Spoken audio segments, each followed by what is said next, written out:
E aí, pessoal, vamos para a terceira e última parte da minha análise, da minha primeira apresentação de comédia. Olha, essa parte é maior, vocês estão vendo aí, tem mais tempo, porque eu não quis dividir em mais duas, senão vai ficar longo demais também, muito vídeo. Só que assiste até o final, porque hoje, além de eu mostrar e reagir à piada que me fez apresentar de rosa durante 10 anos, vocês vão entender também por que lá no final eu vou fazer essa análise sobre a minha apresentação. Se fosse um comediante iniciante, não fosse eu, e eu visse essa apresentação inteira aqui, e eu estivesse gostando, na hora que eu visse essa final eu ia dar bomba no cara direto. Não se usa esse tipo de piada num show de stand-up. Fica a dica aí também, não cometam esse erro que eu já cometi. Vocês acham que eu fui um pouco rígido comigo? Eu acho que não. Assiste aí. E meu cabelo tá ridículo mesmo, eu tô ligado.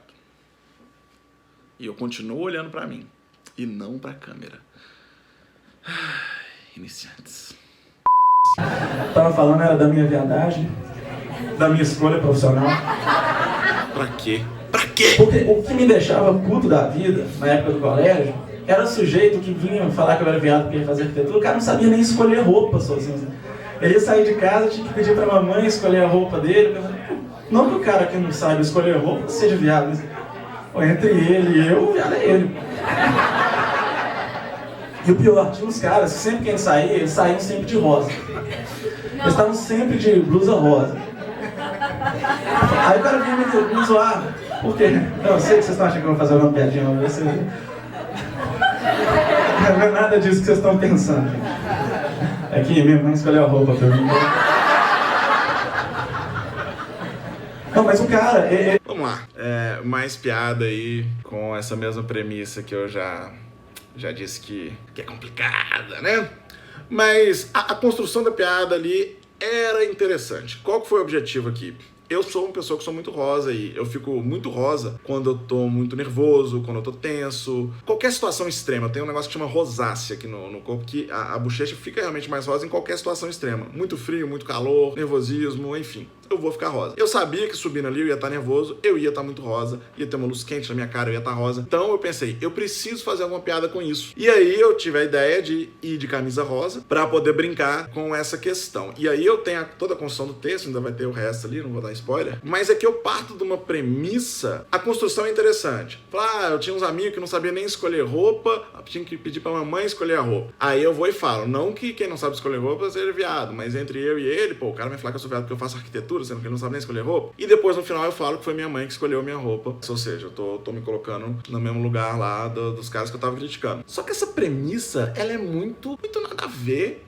Tipo, desde quando quem não sabe escolher roupa é gay? Nem na época que a gente fazia muita piada com gay e que isso tinha alguma graça ainda, isso fazia sentido. A piada, o povo riu, porque foi uma piada até bem construída, pensando nessa época aí, mas ela tinha uma premissa que era totalmente falsa. Enfim, vamos ver. Tem um complemento ainda aqui sobre esse negócio da camisa rosa. Vamos lá. Ele vestia rosa e falava, não, mas é porque as mulheres gostam, acham que você é mais sensível. Ele acha que vai comer alguém porque tá de rosa. Isso aqui era muito real. Isso aqui não era nem muito piada, isso aqui era muito real porque eu lembro que uma amiga minha, na verdade, me falou isso, que ela gostava muito de homem que tava de rosa porque achava que o cara era mais sensível e tal. Na verdade, uma visão, tipo, o cara que tá de rosa, ele é bem resolvido, porque ele não tem essa bobagem de achar que rosa é de menina, azul é de menino. Então isso trazia algo positivo, mas eu sempre achei isso uma bobagem porque pra mim não é cor que define porra nenhuma. E tipo, eu pus rosa hoje não só porque minha mãe escolheu, mas porque a justificativa eu achei muito boa, porque quando a gente faz stand-up, o ideal é que a gente chame atenção pelo que a gente tá falando, e não pela nossa roupa e tal. Então pensando, né, nada melhor, mais discreto que uma roupa cor da pele. Apesar de que estudar arquitetura tem suas vantagens também, eu descobri que eu não sou rosa. Rosa é coisa de viado. Eu sou magenta.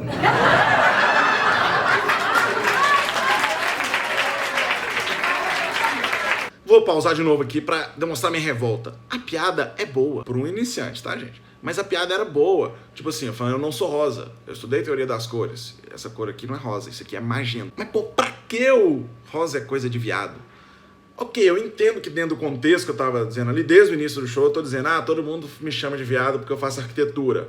Então eu fico ironizando isso o tempo inteiro. Eu até lembro que na minha cabeça eu tava fazendo um texto pró-gays. Na minha cabeça. Hoje eu vejo que, porra, falhei miseravelmente. Errei feio, errei rude. E, inevitavelmente, se alguém estiver vendo esse meu vídeo aqui e falar, deixa eu ver os textos atual do Berg pra ver, provavelmente você vai achar alguma piada preconceituosa, algum comentário que eu não devia fazer, porque a gente tá em constante evolução. Tem coisas que eu faço hoje que eu tenho certeza que daqui a alguns anos eu vou olhar e falar, nossa, eu não acredito que eu falava isso. Mas é isso. Ninguém é perfeito. A gente não consegue ser perfeito o tempo inteiro, ainda mais na comédia, a gente tá trabalhando sempre no limite. Mas o importante, eu acho, é a gente conseguir reconhecer onde a gente precisa evoluir e, a partir do momento que evolui, conseguir abrir mão daquelas piadas que você viu que já não tem mais por que serem feitas hoje em dia, né? Tomando uma aguinha. Vamos combinar que magenta é muito mais vivo. Mas enfim, você fica ouvindo aquela piadinha e chega no primeiro dia de aula, você chega meio traumatizado. Você pensa, pô, eu sei como sou viado nisso. Todo mundo daqui o pessoal da arquitetura, daí pode confirmar isso. Mas aí depois você chega lá nervoso, já chega no primeiro dia, você estufa o peito, engrossa a volta um dia, como é que vai? Fica ali reparando os seus coleguinhas, vendo quem tem aquele trejeito, pra ver quem você melhor evitar fazer trabalho em grupo, aquela coisa. Chega no dia seguinte, justamente aquela vez, tudo bom? Bom dia, rapaz. Bom, quem não te dá ousadia? Ele tá bom aqui, ó. Aqui, ó. Ainda te como, viu? Vamos lá. Essa piada, ela é totalmente desnecessária, mas além de tudo eu fiz no timing todo errado. Mas sobre a camisa rosa, que eu esqueci de falar, essa piada, falando que eu tava com uma camisa cor da pele, eu comprei camisa rosa porque eu fiquei um tempo fazendo esse texto, né? Tipo, eu tava começando ainda e tal. Então, durante muito tempo eu fazia esse texto. E eu tava sempre de camisa rosa. Alguns dias que eu não ia fazer esse texto, que eu fui sem a camisa rosa, sempre tinha alguém pra vir falar, pô, você não tá de rosa, pô, quase que eu não te reconheci, não sei o quê. E aí eu comecei a perceber que usar a camisa rosa podia ser uma coisa legal pra ajudar a marcar. E aí foi por causa dessa piada de merda que eu fiquei usando camisa rosa durante 10 anos. Se você não assistiu o meu especial ainda, ele tá aqui no meu canal, eu vou deixar o link aqui embaixo também. Eu falo sobre isso. Foi o dia que eu aposentei as minhas camisas rosas. Eu fiz o cenário todo com elas e eu conto essa história, inclusive, lá no show. Mas era essa, a porra da piada que me prendeu nessa camisa rosa durante 10 anos e, tipo, mesmo depois eu parando de fazer a piada, eu continuei usando a camisa rosa. O raciocínio fazia sentido. É legal, é uma marca. Sempre que eu comentava com alguém que eu tava pensando em parar de fazer isso, eu pensava, não, mas eu acho tão legal você usar sempre rosa, não sei o quê, vira uma marca registrada. A ideia era que as pessoas passassem a me reconhecer por isso, eu passasse a ficar mais conhecido pelo meu trabalho. Mas depois de 10 anos sem ser reconhecido, eu acho que deu pra perceber que não era isso que ia resolver a questão, né? Vamos seguir. E vai passando os dias, você vai vendo que não para de preconceito. Eu fiz grandes amigos na arquitetura, vários deles estão aqui hoje, estão por aí, que não são viados, são bissexuais. Mas agora falando sério, não, ao contrário do que vocês possam imaginar, a maioria do pessoal que faz arquitetura não gosta de homem. A maioria é mulher. Mas enfim, você vai convivendo com aquilo, graças. É aquele negócio, né? Assim, a construção cômica do raciocínio ali tá válida. E assim, por mais que eu esteja criticando muito o que eu mesmo tô falando aqui, é importante dizer que nessa época era muito mais tranquilo. Vocês veem que as pessoas estão rindo dessas piadas. Eu evoluí, acho que junto com a sociedade e a comédia também tá evoluindo nesse caminho. Hoje em dia, uma piada dessa aqui, eu não faria mais, mesmo que eu não tivesse mudado o meu pensamento. Por quê? As pessoas não riem mais desse tipo de piada. Porque todo mundo acho que entendeu que não tem graça. Porque não tem graça mais rir só de você insinuar que alguém é gay, enfim. Vocês já entenderam. Já tô me repetindo muito aqui. Vai parecer que esse vídeo é sobre homofobia e não é. É sobre a porra da minha primeira apresentação, que eu tô morrendo de vergonha já e acho que por isso que eu fico me defendendo tanto aqui. Então foda-se, vou parar de falar, vamos só seguir que já tá acabando. Você vai convivendo com aquilo e vai vendo que não passa de um grande preconceito da sociedade, né, para conosco. Até você conhecer o primeiro professor pitizento. Ali eu tava falando do grande preconceito da sociedade para conosco. Conosco quem? Os estudantes de arquitetura e arquitetos. Eu não tava falando do preconceito que as pessoas têm com os gays. Eu lembro que na minha cabeça esse era um texto quase que pró-gays, mas na verdade ele era tipo pró-arquitetos, mas num sentido de defender o arquiteto, dizer não, a gente não é gay, como vocês dizem. Como se houvesse algum problema. Então, na verdade, ele não é pró-gays. Eu achava que ele era. Na época teve várias pessoas, alguns gays, inclusive, que eu conversava, pedia conselho e tal, e também achavam que era, me reforçava o que eu estava dizendo, achavam, não acho que seu texto é preconceituoso. Mas, na verdade, ele reforçava ainda mais esse preconceito, porque ele estava defendendo os arquitetos como se o fato de falar que arquitetos são gays fosse realmente um problema real. O professor que dizia que tem um problema. Uma vez eu estava apresentando um trabalho lá, essa parte aqui é um monte de vergonha. Então, por isso que a gente conclui que as cores fúcsia e salmão são as ideais para se usar nas paredes de quartos de casais até 33 anos, sem filhos. Tá? E o professor, isso aí é um trabalho, não é digno de um estudante de arquitetura da UFMG. Isso aí tá uma porcaria. Qual é, professor? Só não, porcaria, isso é um picareta, você não sabe da onde. Sabe como é que você fala comigo? Eu sou um professor que tem mestrado, doutorado, pós-doutorado. Aqui vocês podem ver que tem uma galera ali no fundo rindo. Tinha muita gente da arquitetura. E vocês veem que a galera tá rindo de uma coisa onde nem tem piada ainda. Mas é porque esse professor aí, ele era... Não vou dizer que ele era real, mas ele era baseado num professor real. Só pra explicar por que o pessoal tá rindo de uma coisa que nem tem graça. Professor, cala a boca, você é um bosta.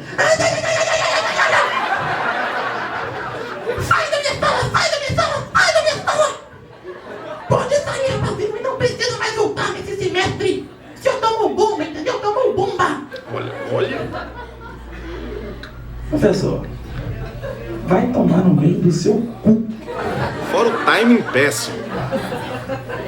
Olha aqui, rapaz.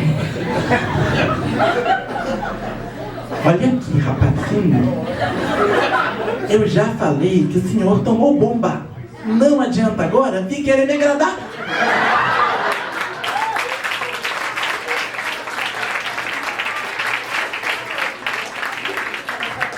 Enfim, a apresentação terminou aqui, mas depois eu fiz uns agradecimentos e tal, como era a minha estreia, agradeci um tanto de gente, enfim.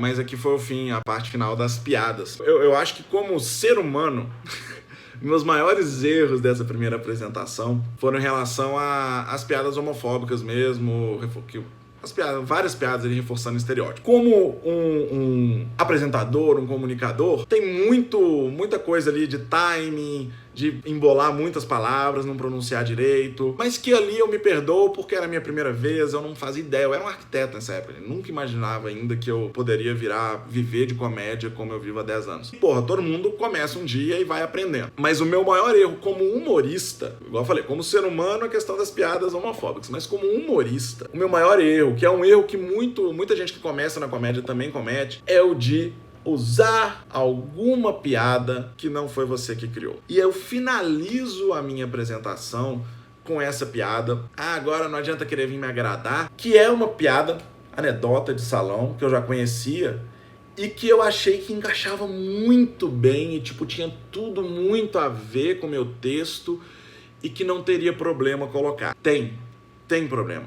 Igual eu falei no início, eu acho que a única coisa que justifica... Tem duas coisas que justificam você contar piada de salão no meio de um show de stand-up. Uma é você falar, gente, agora eu vou contar uma piada de salão e foda-se. Eu já fiz isso algumas vezes, eu faço isso no meu especial, inclusive, e ali eu acho que eu tenho uma justificativa muito boa. O Marcelo Marrom faz muito isso, já vi vários humoristas. Você deixando claro, ó, gente, essa não foi uma piada que eu criei, eu estou contando uma anedota agora. Não vejo problema nenhum, desde que você não faça um show inteiro só contando anedota e venda isso como stand-up, claro. Mas outra maneira que eu acho de você usar uma anedota é quando você usa ela no setup. Você diz, tem uma piada que eu sempre ouvi que é X. Que foi o que eu fiz lá no início, naquela piada do arquiteto não é mais suficiente para fazer engenharia, nem bicho é suficiente para fazer decoração. Que é uma piadinha que todo mundo conhece e tal, e aí eu uso ela como preparação para eu poder fazer as outras. São as duas únicas maneiras de você conseguir usar uma anedota dentro de um show de stand-up de uma maneira digna. Agora, isso que eu fiz aqui no final, definitivamente não é uma maneira digna de se usar uma anedota. Se fosse um comediante iniciante, não fosse eu, e eu visse essa apresentação inteira aqui, e eu estivesse gostando, vamos supor que, não, tem umas piadas boas, outras ruins, mas pra quem tá começando tá legal. Na hora que eu visse essa final, eu ia dar bomba no cara direto, porque não se usa esse tipo de piada num show de stand-up. Ainda mais sem mencionar que é uma piada como eu fiz. Fica a dica aí também. Não cometam esse erro que que eu já cometi. Mas em minha defesa, eu não fiz isso com nenhuma outra piada, tá? Na verdade, desde o início eu era muito... Isso que eu não entendo. Eu era muito crítico de quem fazia isso, mas por algum motivo, por alguma insegurança minha, eu achava que no meu caso se justificava. Sendo que claramente não se justifica, até porque era pra finalizar uma piada de péssimo gosto que podia muito bem não estar aí. Eu lembro que o meu segundo texto... E se vocês tiverem gostado dessa análise que eu fiz aqui, eu vou fazer isso com os próximos textos também. Mas o meu segundo texto, ele era meio que um complemento desse. E eu repeti essa piada no início do texto pra justificar tudo que vinha na sequência. Eu lembro que na época eu achava que justificava, do mesmo jeito que eu achava que justificava fazer aquele tanto de piada homofóbica. Mas hoje em dia eu vejo que não se justifica. É importante sempre ressaltar, principalmente porque nesse caso eu estou criticando a mim mesmo. Então acho que eu posso falar sem medo da pessoa se sentir ofendida, porque se tiver alguém aí que estiver assistindo que tá pensando em fazer comédia ou que tá começando na comédia e que acha que em alguma situação se justifica fazer isso que eu fiz, não se justifica. Eu fui um babaca, eu fui contra a comédia stand-up nesse momento. E eu acho que eu tinha piadas legais ali, construções legais. Como eu falei, a comédia evoluiu, então quase nada desse texto aqui acho que dá pra aproveitar hoje. Mas pra época ele era legal, tanto que mesmo eu estando muito nervoso e tal, ainda teve muita gente na plateia rindo, eu tive vários aplausos, foi um resultado interessante. E durante muito tempo esse texto funcionou muito bem. Mas é isso. Eu não sei se eu gostei de ter gravado esse vídeo. Eu sei que é muito ruim assistir a gente assim, ainda mais de tanto tempo. Tem coisas aí que eu nem lembrava. Não sei, dá uma coisa de você ficar olhando e falando, porra, é sério, Bruno, que você já fez isso? Eu acho que eu tenho muito mais a me criticar do que a me elogiar, né, vendo essa apresentação. Mas fico muito feliz de ver que hoje, na verdade já há um bom tempo, eu enxergo todos esses erros e pelo menos tento não cometer eles mais. Fala aí o que você achou desse vídeo. A minha ideia inicial é pegar eu tenho praticamente todos os textos que eu fiz, principalmente nos 2 primeiros anos lá no Canapé, a gente filmava todas as apresentações. E eu tenho isso aqui em 3 potes de CD, que na época não tinha HD, pendrive, essas coisas não eram tão comum. Mas eu tenho 3 potes de DVD, na verdade, aqui, com essas apresentações todas. E a minha ideia é vir revisando todos esses meus textos, fazendo essa análise aí. Diga aí, você achou que foi interessante? Valeu a pena assistir? Valeu a pena me acompanhar aí esse tempo? Se sim, deixa o seu like. Escreve nos comentários, é muito importante. Se você não gostou, escreve também, que também é muito importante para eu saber se vale ou não a pena gravar mais vídeos como esse. Tá bom? Quero realmente muito saber. E dizer pra você se inscrever no meu canal também. Mesmo que você não tenha gostado desse vídeo, assiste os vídeos de stand-up atuais. Porque eu não vou garantir que você vai gostar. Porque o humor é uma coisa muito pessoal. Tem gente que gosta, tem gente que não. Mas que tá muito melhor do que esse, isso eu garanto. Então assiste lá. Conto com você aí pras próximas, beleza? Valeu! Até!